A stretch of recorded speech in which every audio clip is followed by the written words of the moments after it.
Dayton up 19, Topin, ball from the wing.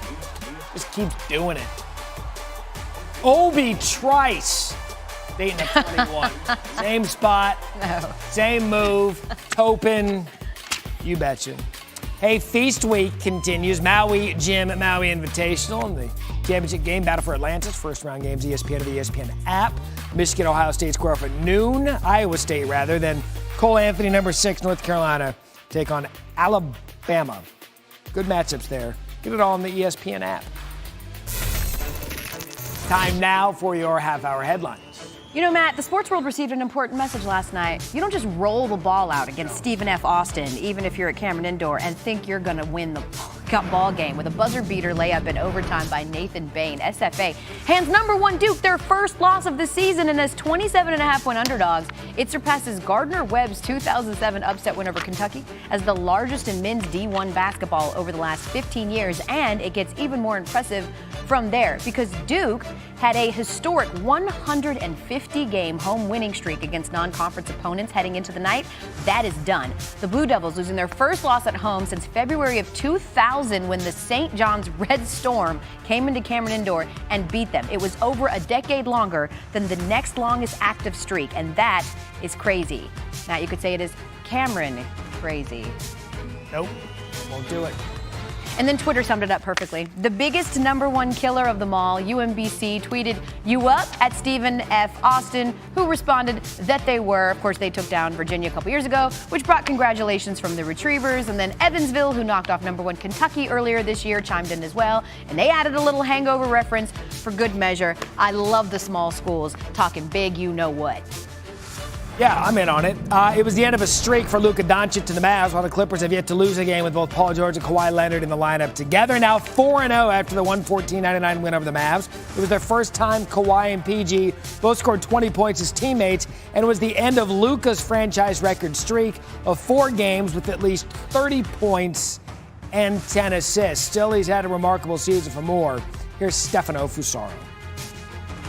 The Clippers dominated from the jump, ended up winning by 15, and they did it with their defense. Now, Paul George was asked what has progressed the quickest as far as coming together with Kawhi Leonard on this Clippers team, and he said the defense, no doubt. That sometimes they don't even have to think of what they're doing on that end of the floor. They just react. And that defense, it really frustrated Luka Doncic. He had a 4 of 14 shooting night with just 22 points, and he was so frustrated, he decided to leave the locker room without speaking to the media following the game. Keep it NBA. Kemba Walker probable for tonight's Celtics game against the Nets, at least according to the team. Walker was hospitalized after suffering a neck sprain Friday when he collided with teammate Semi Ojeleye during a game against the Nuggets in Denver. By the way, Kyrie Irving won't play against his former team. He is still out with a shoulder injury. Ohio State leaped LSU as the new number 1 team in this week's college football playoff rankings after downing Penn State on Saturday. They had been number 2 the last couple of weeks. The rest of the top 5 remain unchanged. LSU number 2, Clemson number 3, Georgia number 4, and Alabama number 5. We're getting a peek into the eyes of how the committee thinks coming out with the last 2 weeks of the rankings. For more, here's Kirk Herbstreit. Alabama sitting there at 5. They have the Iron Bowl. To me, it's all about style points as Mac Jones steps in for Tua. Alabama not only has to win this game, they got to look really good doing it. The reason, teams behind them. Utah potentially, if they keep winning, as a Pac-12 champion, and even Oklahoma as a Big 12 champ. I think both those teams are closing ground on Alabama. And at the end, in the final rankings, I think Utah has the inside track to be that 4th and final team. We finally have a date set for boxing's biggest rematch. Heavyweight world title holder Deontay Wilder will face linear champ Tyson Fury on February 22nd in Vegas, most likely at the MGM Grand. You may remember their last fight last December was ruled a split draw. And we assumed after being pulled in Sunday's game against the Bengals that Mason Rudolph was a sitting duck. The Steelers make it official, announcing Devin Duck Hodges as their starter Sunday against the Browns after he helped orchestrate a come-from-behind win. Mike Tomlin on the team's thought process behind the switch. We met as a staff. We decided that we're going to start Duck this week. And really the decision is clear for us. What have you seen from Hodges that has allowed you to feel that he should be the starter individually? Independent of Mason, what about him? He has not killed us. I thought he did a fantastic job, considering he doesn't have a lot of experience. He took to quarterbacking like a duck to water.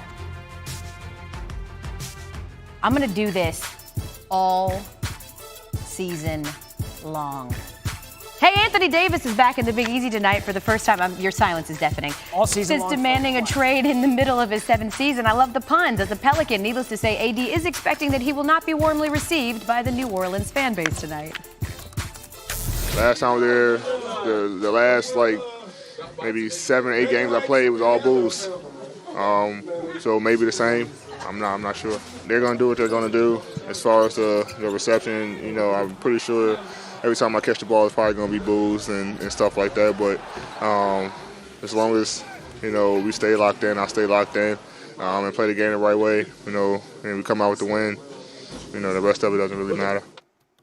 We were actually, Matt, hoping for 2 homecomings tonight, but Kyrie Irving is out for tonight's game between the Nets and Celtics in Boston. Yeah, seeing an ex for the first time since he or she left can be uncomfortable, but it also depends on how it went down. Fair. Was it a nasty breakup, Brad Pitt, Angelina Jolie? That's bad. Or did they get fruit baskets from Derek Jeter? Did we confirm that? Oh, we have. Scoop Jackson is here with a little history lesson on what AD is in for when he returns to New Orleans.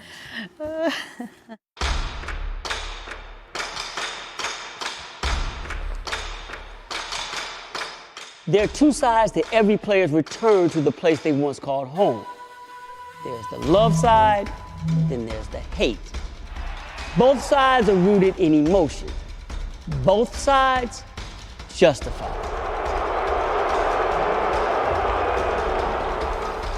But it's the hate that captivates us. Y'all saw how OKC did KD, but don't trip. There's a new dynasty in the NBA. The Golden State Warriors champions once again, back-to-back titles, 3 in 4 years. Sometimes revenge is sweet. AD, he better be on alert for when he has to go back to New Orleans. Lob Davis! The love. Kemba experienced the love side upon his return to Charlotte. The fans acknowledged. He teared up. All's good. D-Wade got it when he came back to Miami. KG got it when he returned to Minnie. And this fall, man, this is very tough. And this fall, I'm going to take my talents to South Beach and join the Miami Heat. LeBron, he's lived through both worlds, experiencing the extreme sides of both love and hate the 2 different times he returned to Cleveland. The Cleveland Cavaliers are the world champions. Cleveland! This is for you! In 2 different uniforms under 2 extremely different circumstances. LBJ, Radio Raheem. From North Carolina, Michael Jordan. Truth is, there's history here. When MJ had to come back to the Chi as a member of the Wizards. It's tough playing here. I almost feel guilty playing against with the fans and the appreciation that they paid to me early in the game. Shaq, when he had to go back to Orlando. The uncertainty of how the human dynamics of love and hate plays out when returns are imminent. Kyrie chose to leave Boston. This opportunity ahead of us is something that we haven't had in our careers. KD chose to leave the Bay. It's very rare we could meet up at this point so we can control our destinies.